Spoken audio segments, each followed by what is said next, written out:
Okay, Jamal Nyers here with Saul Rogers at Elite Boxing Gym in Bolton. How are you doing today, Saul? I'm good, mate. I'm good. Thanks for taking the time out to come and speak to me.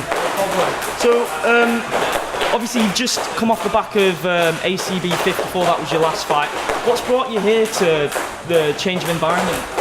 For a while, I've been wanting to work on my striking. You know, it's been a big part of the game. I've always struggled to kind of incorporate it into what I want to do, but after that last fight, I just thought, you know what, enough's enough. I'm going to kind of improve on what I need to do, and a lot of my training partners train here, State, Sando, all of that. I'm one of the best gyms, or if not the best gym around this area by far anyway. So I've come training with Usher, and honestly, I've only been here a short space of time, but the vast improvements I've seen in this short space of time is crazy. So do you see this place being an integral part of your training camps in fights to come? Yeah, 100%. You know, I'm up here now, I think 3 or 4 times a week.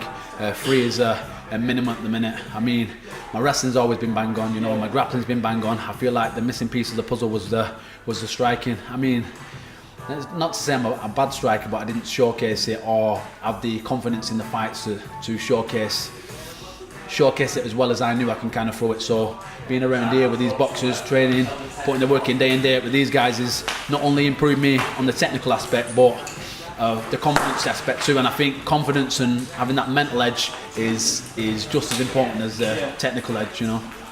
Now, are you currently in negotiations with a promotion? Like, what is your situation with ACB at the moment? What upcoming fights are you looking for? Because you've tweeted Paddy Pimblett, he said he's interested. Is that the fight you want at the moment? At the minute, I'm contracted with ACB. Paddy was saying he needed a guy to fight or no one would step up or whatever, so I just thought me and Paddy would be a great fight, you know.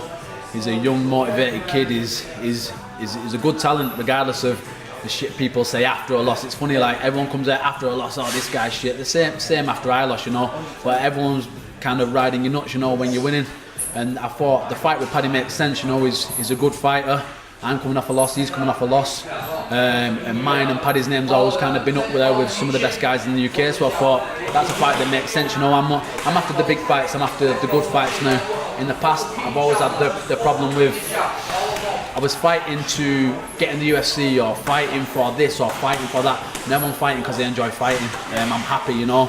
I've put in a grueling session this morning. I've come here a couple of hours later, put in another grueling session. You know, I'm not doing this now just because I have to or because it's going to get me to this next place. I'm doing it because I want to and I enjoy it. So I think that's the difference now. I'm happy, and a happy fight is a very dangerous one. Exactly. I completely agree with what you just said.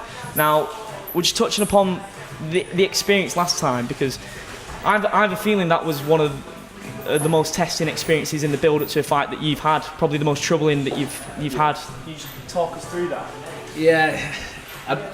See, since that last fight, no one will put anything out where I've made one excuse from the fight, you know. Yeah. The better man won on the night, I'll say that, you know. I didn't turn up, I had a bad night in 4.5 years. I don't want to kind of delve into the reasons I performed that way. All I should say is the fight shouldn't have happened, really. But it did. I got in there, I lost. I'll take that on the chin. I'm not taking anything away from Ariel, but he's not on my level. He's not. He got the win, fair play. But I had a bad night. That was it. Again, I'm not going to make excuses of why it went that way. It went that way. It is what it is. Let the man enjoy his win. But he knows, and I know, and everybody else knows, I'm the better fighter than him. Yeah, I'll fight him 100 times.